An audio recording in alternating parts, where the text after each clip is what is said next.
I thought we could divide them up into the different zones we identified on the shore and the problems organisms face in each zone. So for the highest area... The splash zone? Yeah, we found mostly those tiny shellfish that have strong hard shells that act as protection. But not from other organisms that might eat them? Predators? No, that's not the main danger for them. But the shells prevent them from drying out because they're in the open air for most of the time. Right.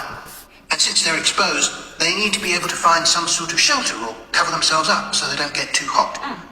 Then in the middle and lower zones nearer the sea, we need to discuss the effects of wave action. Yes, and how organisms develop structures to prevent themselves from being swept away, or even destroyed by being smashed against the rocks. I haven't done anything on the geological changes. I don't know what to put for that.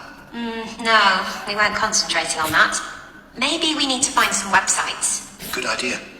I've got the lecture notes from Mr. Blake's geology course, but they're too general. But we could ask him which books on our reading list might be most helpful. Right. Okay. Now, I did a draft of the section of sources of possible error in our research, but I don't know if you agree.